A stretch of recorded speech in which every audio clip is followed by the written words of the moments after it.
On 14th February 1948, the Quaid Azam addressed the annual Sibi Darbar, at which he announced certain reforms for the hitherto neglected people of Balochistan.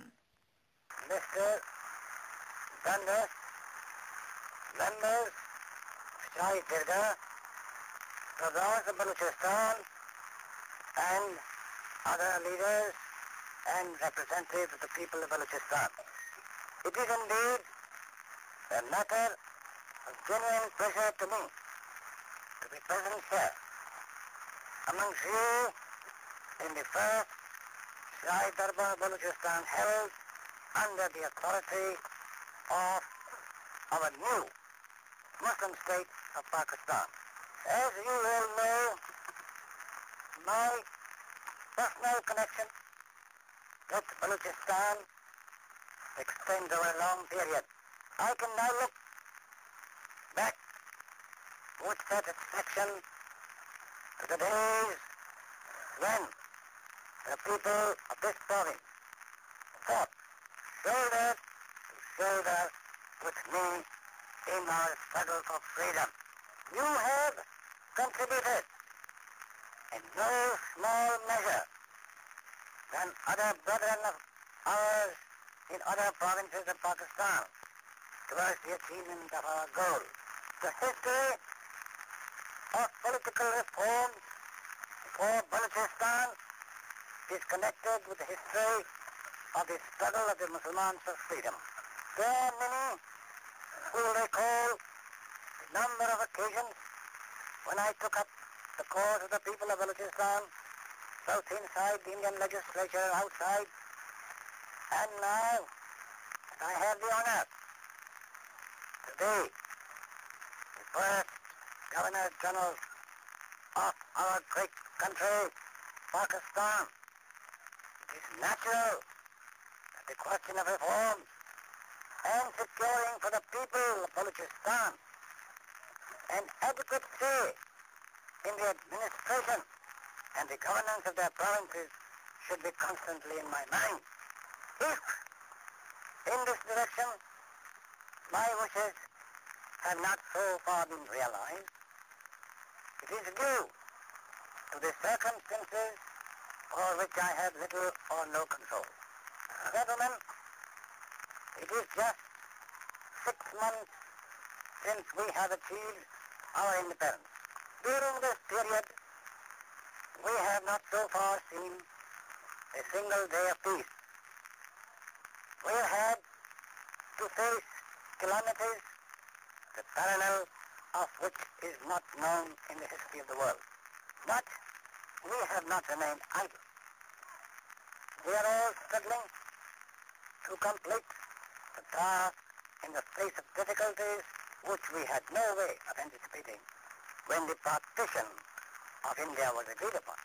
We have yet to secure our due and rightful share from the sister dominion of India.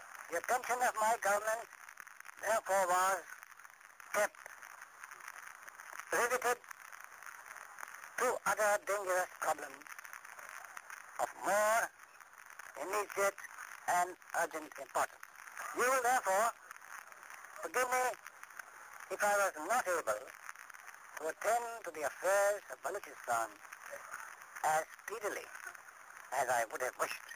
Let me assure you, however, that I have not for one moment allowed the affairs of Balochistan to slip out of my mind.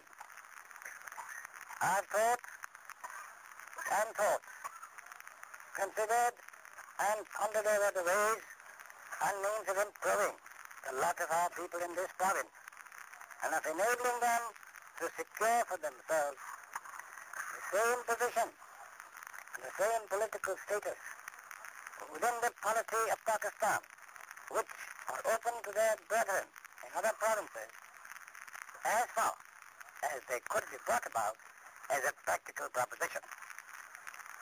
Gentlemen, the relations of the old government of India with Balochistan before the partition are well known to you.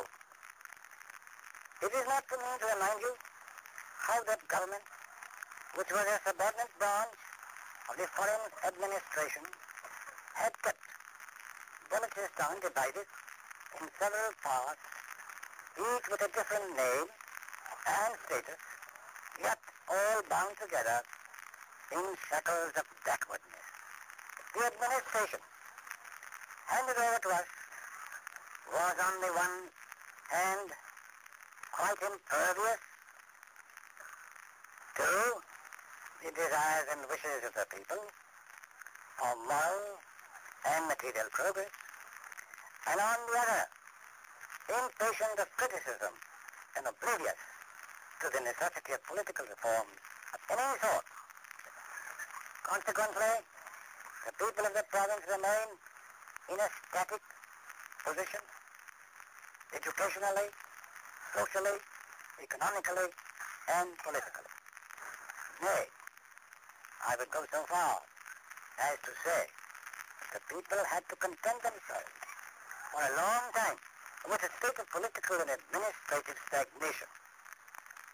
And yet, all this may sound paradoxical in the face of the fact that so far as the tribal areas of Balochistan were concerned, the Governor-General exercised his executive function in his discretion. And in regard to the areas which used to be known as British Balochistan and leased territories, he governed to such an extent as he thought fit through a chief commissioner appointed by him in his discretion. Then came the fruit of our national efforts in the form of the Indian Independence Act of 47, whereby the British government acknowledged the supreme authority of the people of this subcontinent, and they were obliged to transfer full powers to them. With the passing of this act, the treaties and agreements which were in force between the British government and the states and tribes all lapsed.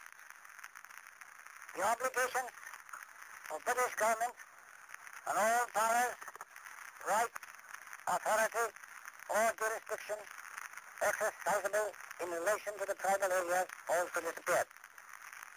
In other words, the tribal people were free to come to such arrangements with Pakistan as the successor authority of British government as may be agreed upon. Side by side with this, the Chief Commissioner's province of British Balochistan was made a part of the territories of Pakistan as laid down by the Indian Independence Act. And the province of Balochistan accepted the position and decided to send their elected representative to the Pakistan Constituent Assembly. It was in this state of freedom when, of their own free choice, the people of tribal areas gave their verdict through the referendum held in this province in the summer of last year, when they decided to join the Constituent Assembly of Pakistan.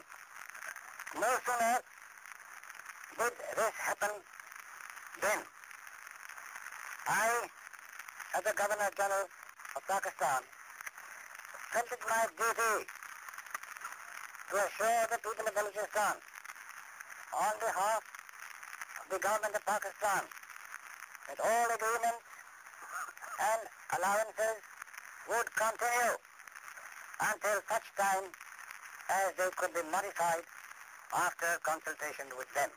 The departure of British authority had left several gaps in the juridical and administrative machinery of Balochistan. These were filled by making temporary legal and administrative arrangements. The relations of the government of Pakistan with the tribes were reaffirmed on the basis of the referendum until they could be consulted again. All this was arranged under powers vested in me as Governor-General of Pakistan, deriving authority from the unmistakable will of the people of Balochistan